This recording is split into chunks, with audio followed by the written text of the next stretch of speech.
Kailan po kayo last na nagpunta ng China? I think, China? Ay, hindi na po ako napupunta ron. Mula nung binubuli tayo. Oo, hindi na ako napupunta ron. Yung last na nagpunta po kayo? Last na nagpunta kayo? Years na po yun, taon na.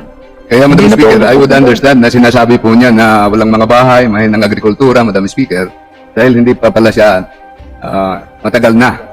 Mr. Ang Madam China po Speaker, ay... Kulit, nung ako nagpunta ng China, ako po yung naglibot sapagkat doon, pinipersecute ang mga Kristiyano. Marami kami mga pastor na hanggang ngayon nakakulong pa sa kulungan ng China. Kaya ako nagpunta sa China about several years ago to have a fact-finding mission on how many of our pastors are still in jail. Madam Speaker. Madam Oo, Speaker, marami pero- pa eh. Marami pang nagtatago na mga Kristiyano ron. I would like to declare to the whole world that China is one of those countries that are still torturing and persecuting many Christians in this world, Madam Speaker. Kaya ako nagpunta ng China several years ago. Pero alam nyo, Madam Chair, my dear colleague, nung binubuli na po tayo ng China, naku, hindi pa na ako nagpunta ron eh. Hindi na ako eh. Yun po ang sagot ko, Madam Speaker.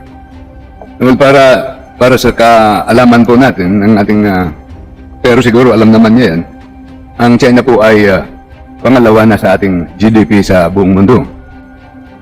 Siguro mga 20 billion to 24 billion dollar, trillion pala, 20 to 24 trillion dollars GDP. Pero hindi po ako nagtatanggol ng China. Ang sinasabi ko lang, professionalism, yung conduct natin. Kasi we are a government of laws, That's true. not Ganun din- of men. Madam Ibig sabihin, Chair, meron pa kayong sinasabi. Ganun din po naman na pinapaniwalaan ng China eh. Ganun din na pinapaniwalaan nila. Tayo, hindi lang na tayo naniniwala doon. Ginagawa pa natin. Hindi ba? Pero yung China po hindi pwede ba ginagawa. sumagot po muna ako sa iyo? Kasi nasasagot mo ako eh. Di, Madam Speaker. Pwede bang baka malatang senior citizen na tayo eh.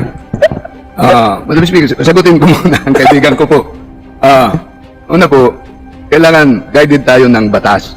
Anong kilos natin bilang officials? Yun po ang itinutuwid po natin. Kaya we have to regain the trust even in this Congress of the people. And we shall abide by our own laws. In contrast, yung inireklamo natin ng China, sa China, dahil kahit yung laws nila, hindi katulad ng mga batas natin, by tradition, maliit lang yung Madam Chair, ay no, gusto ko maintindihan natin. Gusto ko This is my maintindihan time. natin You sinasabi are, ninyo. Madam Speaker, he is my visitor in my time. So, kindly let me finish. Opo. May I just know, to whom should we regain the trust? Binanggit niyo kanina eh. To whom? To our people. To our people.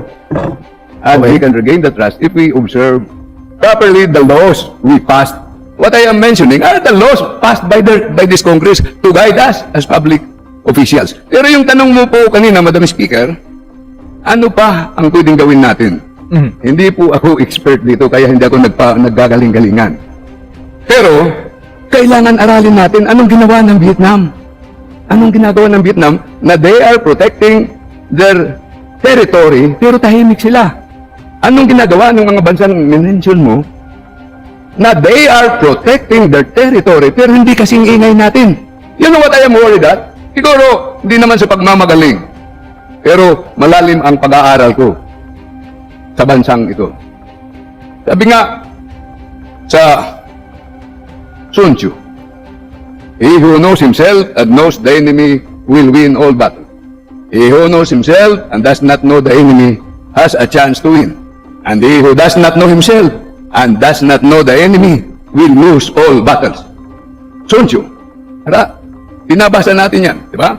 Kaya kailangan natin malaman sila, mapag-aralan. Pangalawa, alam niyo iba ang bansang yan. Yung mga European countries, sumakop yan. Nag-colonize, di ba? Kinolonize tayo ng Espanya, sinakop tayo ng Japan, kung ano-ano. Pero in the end, hindi tayo ma-maintain, binitawan po tayo. Kasi hindi nila ma-maintain. Pero yung China, napaka-awkward ng sitwasyon ng China. Expand ng expand yan. At ang pinuposisyonan nila, yung mga neighbors lang nila. To the extent na in the 12th century, lumusob si Kublai Khan. Nilusob niya yung China. Pero alam niyo po, in the end, nalusob niya ang China, pero siya ang na-convert, si Kublai Khan ang naging Chinese, at ang Mongolian Empire napasama sa buong China at naging Mandarin na rin ang salita, pati kultura. Ang sumunod, yung Manchurian Empire, lumaki na naman ng lumaki. Hindi sila sumasakop sa malayo.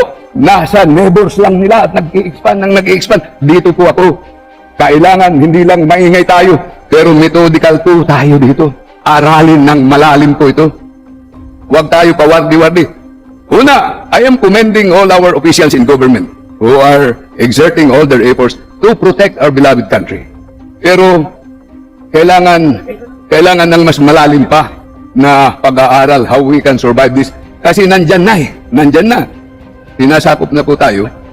At ang sabi ko sa iyo, kahit sa Tibet, sa bandang India, may problema sila sa lahat ng territories dahil expand po ng expand. To let you know, Madam Speaker, my dear colleague, na hindi tayo kahit na anong gawin nating professionalism, hindi po tayo ire-respeto ng Chinese government. Hindi nga nila nire-respeto ang Taiwan eh. For so many years now eh. Tayo, ire-respeto pa? Hindi po.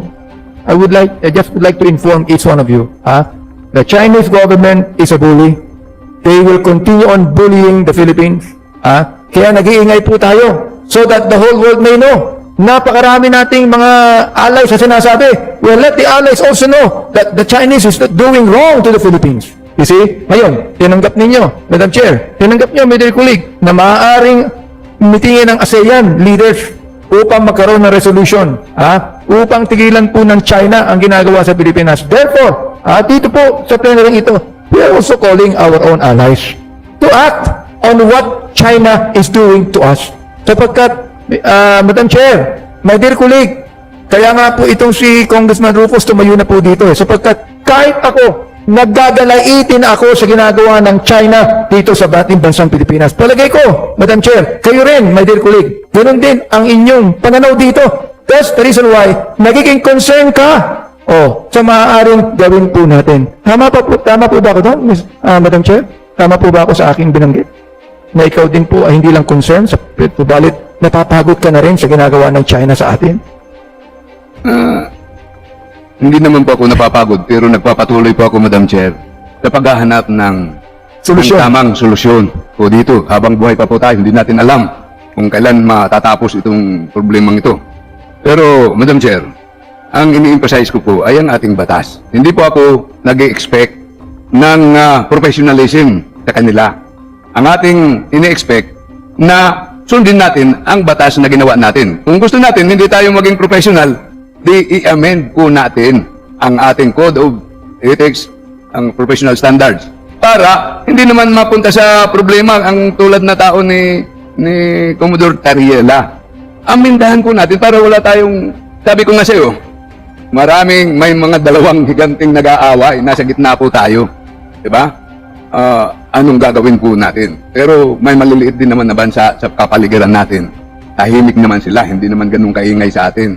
Ano ba ang ginagawa nila? Aralin naman po natin. At kung may oras pa sa ating kaibigan na congressman, pasyalan din po natin, pag-aralan natin yung China para malaman natin yung kung ano yan sila. Madam Chair, isang bagay na lang gusto kong sabihin. No? Unang-una, palagay ko, wala pong na-violate na batas tungkol sa professionalism. At palagay ko din, kahit na sumunod tayo sa ating mga batas, yung Chinese government, hindi pa rin susunod sa tinatawag nating international law upang respetuhin ang kasarinlan ng isang bansa. Yun lang po ang gusto kong sabihin, Madam Chair. Madam Speaker, yung sinabi po ng ating kagalang-galang na representante ng Maynila na walang binayolate na batas, hindi ko po inakusahan na may binayolate siyang batas. Ini-emphasize ko lang po ang ating batas. May kasabihan po, when there is smoke, there is fire. Diba? Umusok. Baka nagliyab. When there is smoke, there is fire. Kaya, tingnan natin para hindi na masunog. Ayusin natin. Kung magaling man si Commodore Tariela, mas pagalingin pa natin para hindi maririsbakan po. Siguro, naintindihan po yung position ko po dito. At sana madipinsahan natin ng mabuti ang ating minamahal na bansang Pilipinas. Maraming salamat po, Madam Speaker.